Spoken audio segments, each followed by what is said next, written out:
Hello and welcome to my Dark Souls Soul Level 3 Sorcerer playthrough. Before I get into the rules of the playthrough, I'm going to show you the character creation screen so you guys can see some of the choices I made. Fairy tale, anime, and manga fans are probably going to recognize his name right away. I play a lot of different games, make a lot of different characters, and I tend to run out of names after a while. So I've been known to pull from a lot of different sources.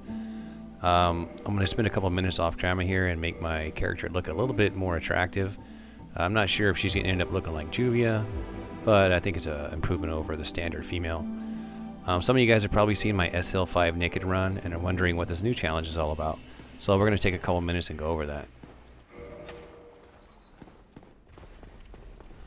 So the reason I'm doing this new playthrough is because I want to do something challenging that was a little bit more fun. The naked run was fun in its own way, and it was definitely challenging, but it was also kind of boring. I mean, there's so many cool items and armor and weapons and stuff in this game, and by completely cutting myself off from 99% of it, it just kind of made for a boring playthrough. This time I wanted to allow myself to use a lot of different things and then limiting myself in other ways to make it still challenging but also a little bit more fun. I went with Sorcerer straight up because they're the weakest class. 8 vitality, 8 endurance, 9 strength. I mean, there's no other class in the game that starts out that low. And 9 strength doesn't sound so bad at first weapon-wise because you can two-hand a lot of things until you realize that 9 strength doesn't do you very good for shields. Most all the popular shields in the game require a minimum of 10 strength. In fact, there's only one shield in the game that gives you 100% physical deflection, and that's a heater shield. Everything else requires a higher strength, so the Sorcerer is extremely limited in that department. I also want to go over another thing. A lot of people think the SL1 Pyro is the de facto standard for difficulty playthroughs, and that's simply not true. The Pyro is actually one of the stronger starting classes, even though they're Soul Level 1. And that Soul Level 1 is a little bit deceiving as well. They actually have more stat points at level 1 than a Sorcerer has at level 3. I think Pyromancer starts out at 84 total stat points at level 1. Sorcerer has 82 stat points at level 3. If you're going to play to higher levels, then obviously it's all going to balance out in the end. But if you're doing a challenge run where you don't allow yourself to level up, then those few stat points make a big difference, especially considering where they're at. So basically what I'm going to do is focus on magic on this playthrough. We all know how strong pyromancy is and how it scales basically with just souls. It doesn't require any stats to make it strong. Well, Sorcerer is a little bit different. You are very limited in how much damage you can do with your sorcery because your intelligence is only 15. And you're also limited to the amount of spells you can use. So I'm really going to focus in this game on equipping myself and using certain tactics to be able to get the most damage out of the least powerful spells. So the rules I have for this playthrough right now are going to be basically no leveling up, of course. I'm going to limit myself to using only the starting dagger. Now I'm going to be able to level it up how I want. I'm going to make it lightning or fire or whatever I choose. And I'll probably buy a couple more from the vendor just so that I can have a couple different ones. But that's the only weapon I'm going to allow myself to use. The rest of it is going to be pure magic. The other rule is no endurance, vitality, burden, anything, any ring that allows myself to be able to carry more weight, increase my health or my stamina. Just going to cut that all out. So basically that means no ring of fap, no darkwood grain ring, no Havel's ring, and no tiny beings ring. Of course that one pretty much sucks anyway. The point being, you look up and see my health and my stamina, that's going to be the same at the end of the game as it is now. Basically I'm running with the absolute most fragile character I can from the beginning until the end.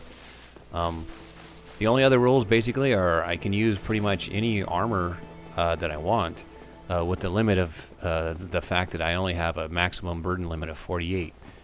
So if I want to keep my fast roll, which I do, I'll be running around with a max loadout of 12. That doesn't leave a whole hell of a lot of room for a shield, a weapon, a catalyst, and whatever armor I can manage to put on. So that's the reason I'm limiting myself to the certain rings, because that way I really can't afford to wear anything heavy. So even though I'm not exactly naked, I still don't have very much in the form of defense. So those are the rules, and that's the plan. Hopefully this will be a little bit more exciting than the SL5 naked run, because that was kind of a pseudo speed run. I just pretty much ran through everything and just got to the boss. This time I plan on taking a little bit more time. I will do some running through certain areas because that's sometimes just the best option. But I'm definitely going to stop and take a little bit more time to fight things. As you see, I'm going to be stuck with this little weenie dagger, which doesn't do much damage. But because I'm going for sort of a glass cannon build, I'm going to do a lot of parrying and riposting. I'm kind of a parry whore. I really like to parry just about anything I can. I just think it's one of the cool mechanics of the game. You noticed in the very beginning, I parried the first 3 ghoul guys I fought. And I'm going to continue to do that as much as I can. I'm sure it's going to get me killed a few times, but that's okay. And that brings up another point. Normally in a playthrough like this, I won't show any deaths, not because I don't die, but because it just makes for a longer playthrough. I got a couple complaints on my SL5 naked run from people who thought I was using creative editing and trying to hide the fact that I was dying. That wasn't my intent. I died quite a bit. In fact, I died more in that playthrough than probably all my other playthroughs put together. The point was that it would make the video about 20 times longer if I would have shown all my deaths. So this time, I don't think my plans will change too much. I will show a few deaths just to show that it does happen, but I probably won't show the entire run again. I'll probably die and then show that I died, and then probably pick up right where I left off, showing that I got past that area again. Depending on how much I die, I may not do it too often. We shall see. As you can see now, I'm going through Valley of Drakes to pick up a couple items.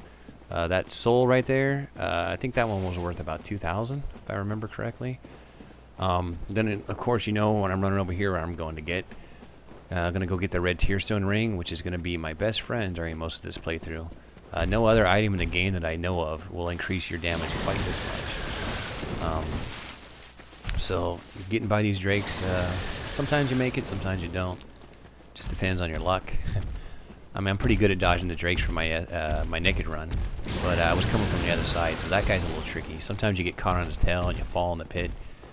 These guys are usually pretty easy, but stopping to get this guy kind of changes things. I've already aggroed these guys, and now they're on my ass. Got one, got 2, yeah, I'm not going to make this one. So this is one of those times I'm going to show you guys that I don't always make it. This is my first death in the game, the first of quite a few. But as I'll show you, I'm going to basically take over where I left off, so you don't have to see the whole run through again. This time, I can easily run by and make it. It was stopping to get the damn bandit armor that screwed me up. So anyway, to make this more exciting, I'm probably not going to show everything I do. I'm obviously going to go off screen to do a lot of things like farm for shards, do a little bit of soul farming, but most of the time I'm going to show you pretty much everything I do. Anytime I run through an area more than once or twice, I might start editing that out because you don't want to see me run through the same area 5 times.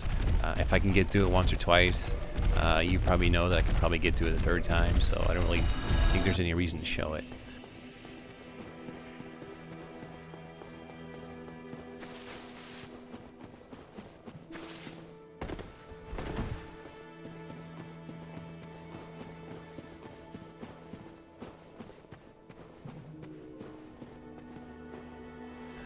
Right now I'm just running through before I really do anything and just getting a few pieces of equipment I need. So you'll notice I change into a couple pieces of bandit armor. That's because the sorcerer armor is probably the weakest starting armor from anybody. Bandit armor is pretty light and it offers a little bit better protection, so I went ahead and switched over to that. And that soul I picked up will give me a quick 2,000 souls, which will come in handy. That's the one negative thing about especially a new character playing a sorcerer, I should say a new player, is that magic is really expensive, especially if you buy it from Rickard. He's the only guy to buy spells from initially in the game before you could make it to the lower Undead Burg. And heavy soul arrow costs 4,000 souls, and I think the second copy of regular soul arrow is another 2,000. So 6,000 souls is not chump change for a true low-level character. So the reason I'm in Blighttown right now is to actually pick up a few quick soul of a large proud knight. They're worth 3,000 apiece, and there's 3 within pretty easy run distance from each other. Normally, if I was playing a normal character, I'd probably stop by and grab the red sorcerer armor while I was here just for the hell of it. but it's really going to be of no use to me. It's a little bit too heavy, and the catalyst itself, the tin one, I can't even use it. It's a 32 intelligence minimum, and I think it requires a 12 dex or something like that. So basically, this is strictly for soul run. From the little 5 minutes I spend here, I think I'll net about 9,000 souls plus any other creatures that happen to fall off when I run by. You know, I'm really not that big of a hater of Blighttown. I think a lot of people hate it because it's so dangerous and you get lost easy, and I know it slows down, but after playing for a while, I really don't mind it. I kind of like this area, actually. Maybe I'm just a masochist or something. But anyways, you see, I'm just going to run by things. There's no reason to fight anything yet. And I'm already poisoned because of my awesome armor setup here. So there's my first one. 3,000 souls right there. And now pay attention to my stamina bar as I'm running through the swamp here. You'll notice I'm going from one-handed to two-handed with my weapon. And what it does is it actually delays your stamina bar from going down. It's not a drastic change, but it's enough to help you run through the swamp for about 50% longer. You'll see me do it again later on in the playthrough, but it works pretty well. All you basically do is just sprint and then just hit the button to switch back and forth between one-handed and two-handed, and it just slightly delays it. It doesn't really make it go up. It just stops it from going down for a split second. So if you do it fast enough, it actually, I would say it's a good 50% slower. Or maybe I'm exaggerating a little bit, but it's definitely noticeable. So now I've gotten what I needed, and I'm just getting the hell out of here. I just picked up 9,000 souls for hardly any work. If I was doing a normal playthrough like I mentioned, I probably wouldn't go through the trouble because I could easily farm souls in other ways. But that's just so damn simple that it's just worth it to do it. So I'm going to make one final trip down here to visit Rickert, pick up a spell, and then I can finally start making some forward progress in the game. It's been about, I don't know, 10 minutes or so doing this. At least 10 minutes with the edit. It probably took a little bit longer in reality because I did have the one death. But basically, I just want to get all this stuff done ahead of time so I can make the rest of the game a little bit easier. I got about 11,000 souls, I should say, in the bank because of the ones I picked up. I got just enough right now to buy the heavy soul arrow, which is the only one I'm going to buy. There's no reason to buy a second regular soul arrow because once I get to Griggs, I'm going to use the great soul arrow, and I'll eventually get 2 of those. But after I get this, I'll be prepared to actually start making the progress in the game, so it'll pick up from here. I just didn't want to leave this part out so that I just had you guys take for granted that I was doing it. I just thought it might be cool to show it so other people might see that and pick up some ideas on starting out the game a little bit stronger. But here we go. Finally going to make some progress here, so hopefully you guys will get a little bit more excitement out of this. Normally I run through this. I'm going to give it a shot here and try to kill a couple guys. And 2 missed parries, and finally get him on the 3rd. I really hate parrying these guys. The timing is so strange. They're probably harder to parry than almost any other guy that I've run across. I get this guy on the first try. But if you'll notice, the first couple parries on the first guy, I actually missed them, but because they were partials, I still didn't take any damage hardly. And here I am being an idiot thinking this guy can't reach me. Yeah, right in the face. At this point, I say screw it. I'm just going to run through there like normal. These guys are so much easier just to run around. I didn't want to bother with them. I'm probably going to do the same up here. This first area, I hate stopping to fight these guys because they have these strange, really fast attacks where they kind of hop at you. And they can get you surrounded, and they actually do a lot of damage, especially too when you don't have much armor on. So I'm just going to say screw it. Once I get past Taurus, I'm going to start slowing down and actually fighting stuff. But right now, it's just easier to run. And I always try to take a couple swipes with this guy. He never seems to do any damage, but I always try anyway. I got to take one stop here by the vendor real quick. Got to pick up a couple things before I make it my way to the Taurus. I got to get me a bottomless box. Pick up my heater shield, which by the way is the only shield that gives 100% physical deflection that is an 8 strength required. Everything else requires 10, which is one of the reasons I was saying that the Sorcerer is he just has a hard start if you don't level up. You can't even use the most basic shields that everyone else uses, so you're really limited. I'm also going to pick up a couple daggers here so that I can upgrade different ways. I'm probably going to make a fire one, a lightning one, and I might keep one just a normal so I can try to see how a great magic weapon works. There's my heater shield. It's kind of ugly, but it works. I'm going to come over here and take a shot at this guy and horribly miss him. That's the one thing I noticed about sorcery. It's kind of hard to aim this very well when you can't lock on. You notice that did quite a lot of damage. Heavy soul arrow is pretty powerful. The only problem with it is extremely slow. Coupled with the fact that I don't have any poise gear, it's a dangerous spell to use against fast opponents.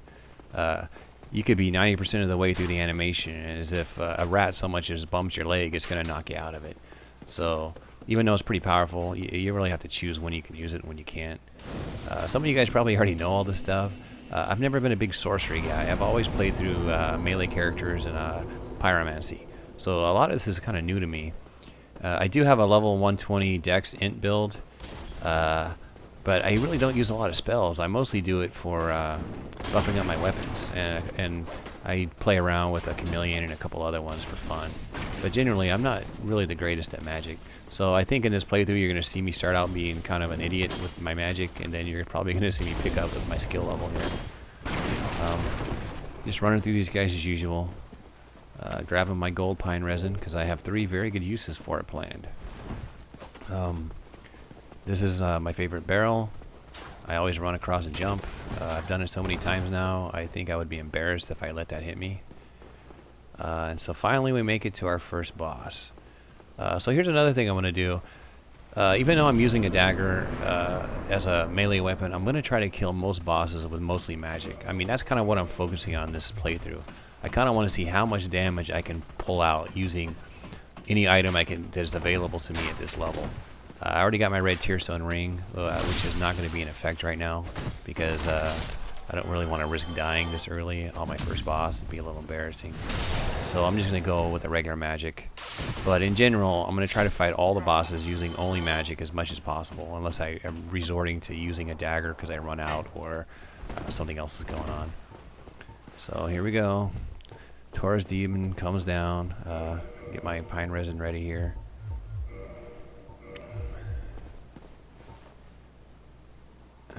There he is. And run back. I couldn't resist doing at least one plunging attack on this guy. It's kind of like nostalgic for me. I love the plunging attack. Whenever I have a chance to do it, I'm going to do it. So I wanted to see how much damage I could do. I've never used a plain dagger before, so this is kind of new. 341. That's not too bad for a damn dagger. But that's the last time I'm going to use it on this guy. So basically I wasted the gold pine resin for one single attack. And now I'm off the fire and spells. And here's something interesting too that I never realized with some of the weaker spells. They actually stun, as you can see right there. I don't know if it has to do with poise or if it's a different kind of stun, but I thought it was pretty amazing that you can stun these guys with as little as 2 hits. I'm gonna hit him again and he's gonna get stunned. Boom.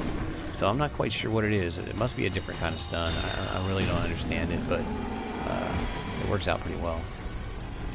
So that was it. Taurus is down. Obviously not much work, but I don't think the Taurus ever really is. And we're coming pretty close to the end of the first video here. I'm going to call it quits about 20 minutes in. I just want to get back to the bonfire after I get the dragon to wake up here. So what I plan on doing before the next one, which hopefully we'll have up in a couple days, I'm going to use the dragon to farm some souls here in between, when I probably won't show that on video because I think we all know how to do it. I'm about 4,000 right now. I plan on farming about 20,000 souls. So, I don't know, it'll take me, 20, 30 minutes tops. That way I can progress through the game a little bit faster to buy my stuff. So anyway, until next time, hopefully things get a little bit more exciting.